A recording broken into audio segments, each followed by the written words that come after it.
Imagine this. You get invited to a family dinner, but instead of going, you stay home. You tell yourself you're too tired, but deep down, you know you're afraid. Afraid of how you might look, how you might sound, and what people might think. So you sit in silence while life goes on without you. Or maybe it's this: your friends are out, but you've already talked yourself out of it. You imagine the tremor, the stiffness, the awkward stares. It feels safer just to stay home. Or maybe you actually do show up. You're there, you're in the room, but you don't step in. You stay quiet, you hold back, and on the outside it looks like you're fine, but on the inside you're screaming to be seen. That's isolation. And the longer it goes on, the more it compounds. Missing out turns into loneliness, loneliness turns into depression, and before you know it, you're not doing anything anymore. You're just existing, and barely. Well, here's the hard truth. If you're not experiencing this yet, there's a really good chance that you will as your Parkinson progresses. And that's why today we're talking about isolation, the silent struggle that comes with Parkinson's, and more importantly, how to break free from it. Welcome to Living with Parkinson's. The good, the bad, and the reality. Real talk, real life, real community with Bryce Perry. Let's begin. Well, that was tough. That was tough. Man, I'm sorry. That was hard. So listen, if you felt that isolation but like that already, just put I get it in the comments, because I know people, I won't want people to feel all alone in this. Just I get it in the comments, because that was a hard start. Hey everyone, I'm Bryce here, and I'm really glad that you're here for this one. If you're new to the channel, I've been living with Parkinson's now for over 15 years. And on this channel, we talk about the good, the bad, and the reality of Parkinson's. It's not medical advice, it's real life. And if you've been with me a while, thank you so much for being a part of this amazing community. Now, speaking of community, we just moved into a brand new Inner Circle platform. That's my private community. And it's buzzing already. It's cleaner, it's faster, and more interactive. And there are spaces to share your daily wins, to share your vents, your wobbles, and actually talk with people who get it. And you know what? I'm going to make it free for 3 days this week only. So the link's in the description. Just check it out. There's no obligation. Matter of fact, I was just looking, they were talking about if you could name a song, put a song, your Parkinson's into a song. It's hilarious. You should check it out. It's just people like you and care partners like you getting just doing life together. It's awesome. Anyway, now let's talk about isolation, because here's the thing. It doesn't always look like hiding away at home.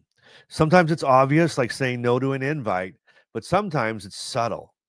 You're at the event, but you sit in the back. You don't join in, and you let life pass you by. You know, other times it's the fear of embarrassment. You know, the thought of, what if I freeze? What if I can't get the words out? What if I start shaking? And that kind of self-talk can keep you home. And then there's the social apathy. Parkinson's has this way of draining energy out of you. You know that, but it's not just physical, emotionally too. And, it's like you just don't feel like doing anything. And that's a dangerous place to be, because once you stop showing up, friends start to drift away. And not because they don't care, but because you stop being a part of the picture. Now, if one of those sounds like you, type "that's me" in the comments. And now you might be thinking, okay, Bryce, so I stay home a bit more. What's the big deal? Well, it is a big deal, because here's where the science comes in. Isolation doesn't just affect your social life, it affects your health. Research shows that isolation leads to higher rates of depression and anxiety, and it can actually speed up symptom progression. Why? Because when we stop connecting, we stop moving. We lose motivation, and movement is one of the best medicines that we have for Parkinson's. Now, humans are wired for connection. Parkinson's tries to rob us of that connection, not just through the physical symptoms, but through fear and embarrassment and apathy. That's really why I started the Inner Circle. It's that private community, because no one should have to go through this alone. And it's a space where you can actually feel seen. And it's free for 3 days. Check the link in the description. But now let's switch gears for just a minute, because the one thing I didn't mention is someone asked in the comments the other day, what about care partners? Yeah, there's care partners in your circle. There's a space for you. There is a corner for you there as well. And speaking of care partners, brings us to time for Carmen's Care Partner Corner. And here's her take on the topic. Bryce would stay home all the time if I let him. And to be honest, I'd probably be okay with that because I'm a homebody too. But I know how easy it is to slip into isolation that way. So I push us to get out. When we're invited to family events or to go out with friends, I don't give him the option to say no, unless he's really not feeling well. Now, tired is one thing, not feeling good is something else. If it's just tired, I push him because I know how important it is to power through. My advice to other care partners is this: sometimes you've got to be the one who nudges. You know your partner the best. You know the difference between when they really can't and when it's just easier for them to stay home. And pushing gently but firmly can make all the difference. I like that. Huh, I knew she was. I play along. No, I'm just teasing. She pushes me. And that's Carmen's Care Partner Corner. And she's right. Like without her, I would spend way too much time at home doing nothing but scrolling my phone. So, what do we do about this isolation? Well, let's talk about 5 practical ways that you can push back against it. Okay, get ready. Write these down. Tip number 1: do not wait for invites. You create them. Isolation grows when we sit back and we wait for somebody else to call. Be the one to set up the coffee, to call the friend, to invite a neighbor for a walk. It doesn't have to be a big thing. Excuse me. It just has to be something. Here's a challenge for you right now. For you, if you've been putting something off, if you've been, shying away from going and hanging with friends or family, or starting to isolate, you can feel it. I'm going to challenge you this weekend. Do something. Call a neighbor, text a friend, get social. Just be social. Just talk. And if that's you, if you do something this weekend, I want you to come back and I want you to put in the comments, just say, I did it. Just put it, I did it. I did it. Okay, tip number 2. You need to find your Parkinson's tribe. Now, these are the people who get it without you even have to explain it. Whether it's a local support group, an online community, right? Or the inner circle. Having that tribe is powerful. They already know what you're going through, so you can skip the explanations and get right to the real talk. Now, if you've already found your tribe, just type "found mine" in the comments. If you haven't, maybe this is the nudge you needed. Just say "need it" in the comments. Found mine if you have a tribe. Need it if you need it, and you do. In the comments. Tip number 3. Ready? Move together. Exercise is medicine, but it's also connection. A walking group, a dance class, a boxing class, or just stretching with a friend. When you combine movement and connection, it's a double win. I remember one time I joined this Parkinson boxing class. I was just so nervous, right? Thinking everybody would be sizing me up. But and they were, and I probably was too. But what actually happened, no, we all laughed at ourselves together because guess what? Nobody cared how stiff or shaky we were, right? We were just moving. We were moving, and they were shaking worse than I was, and I was shaking worse than them, and I was stuttering. It was just wild. It was wild. It was fun. I don't know. Would they call it boxing? Maybe, maybe not. I mean, if I was in a boxing match, I probably would have got whooped. But it was fun. It was powerful. It was just people that knew and got it. I didn't have to explain myself. I'm social, and I moved. And I felt good afterwards. Okay, tip number 4. Bring your caregivers into the circle. Don't leave them out on the sidelines. Care partners need support just as much as we do. Invite them into groups. Let them share their stories and let them be heard. Because when caregivers are supported, everybody's stronger. They really are. And all the caretakers, care partners said, amen. All right. Tip number 5, educate your friends and family. Sometimes isolation happens because people just don't understand Parkinson's. They don't know what it feels like to freeze or not to be able to speak up.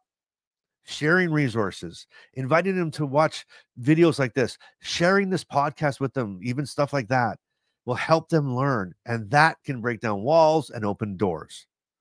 And if you think education could help your circle understand you better, type teach them in the comments. Oh, geez. And here's the thing. Isolation is powerful, but so is connection. And for me, the turning point was finding people who actually understood me. People who didn't flinch when my hand shook or when I froze in the middle of a sentence or when I jumbled my words on a video like this. You know, any other YouTube channel out there, people be like, what's he doing? This guy shouldn't even be doing this. But you guys, anybody who watch, you're so beautiful and wonderful. And I don't feel like I have to be me. I don't have to cut corners. I don't have to edit stuff and try to be somebody I'm not. And that makes me feel heard and seen. And that's that type of connection that changes everything. That's what I want for you. That's when I didn't feel invisible anymore. When I started connecting with others that knew what I was going through. Oh, it's so powerful. And that's what I want for you. That's why things like the inner circle exist. And you know what? The inner circle is not the be all end all. It's just mine. And the people I love, the people there are amazing, but there's lots of things like that. You need to find yours, right? You need to check out a few and see what works for you. That's why I'm doing that 3-day thing. So I don't want to feel anybody feel obligated. You come for 3 days. If it's your thing and you find your tribe, awesome. If you don't, that's okay. But there is a tribe for you. And if you're newly diagnosed, maybe isolation isn't even on your radar yet. I know that feeling. You're thinking about meds. You're thinking about symptoms and what the future looks like.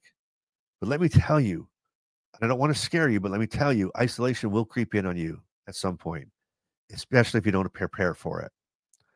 And that's why I built this brand new 6-week boot camp. It's like boot camp with Bryce. Bryce's boot camp. It's going to give you tools that I wish I had when I was first diagnosed. I've been in your shoes a long time ago, but I've been in your shoes. And I spent 5 years hiding and trying to pretend I didn't have this and not talking about it. And I wasted 5 years of my life thinking it was over, and it wasn't over. That was over almost 14 years ago. It wasn't over. And I don't want you to waste that time. And that's why I built this boot camp. And I call it a boot camp. It's not going to be easy, but we're going to get down and in it. Now, spots are open right now. I'm only click the link in the description below. You need to reserve your spot today. The course opened up yesterday. I mean, it starts in a month, but it's just the preceding just to kind of get in there. And I think there was already 10 gone. So there's 40 left, right? There'll be, I don't know when the next set's going to come out. There will be another one coming out. It won't be at this price, but anyway, I need you in. I want you in. And if you want to do it with me, you want to learn how to do your life my way and do it your way and learn the tools and tricks that I wish I knew when I was first diagnosed, or even if you weren't just diagnosed, if you're just not living your life, you're ready to start doing life today, sign up right now. It's in the links in the description. I'll be there. We'll do it together. Okay. So that's isolation with Parkinson's. It sneaks in through embarrassment, through apathy, through anxiety. It compounds into loneliness and depression. And before you know it, you're doing less, you're moving less, and you're living less. But you don't have to let it win. You can fight back with connection, with community, and with support. If you're ready to push back against isolation, type "not alone" in the comments. Not alone anymore in the comments. And since you made it this far, you've unlocked today's Bryceism. You ready? Here it is. With Parkinson's, the disease isolates us by default. Connection is how we fight back. All right, don't forget. Everything's open. Everything's free. Just check the description for everything you need. And if you haven't hit subscribe yet, what are you doing? You've been this far. Hit subscribe so you don't miss the next real conversation.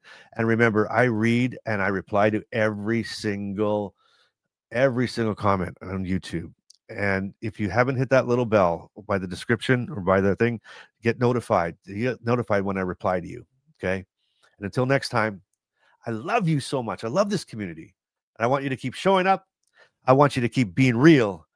And you just keep living life and doing life today.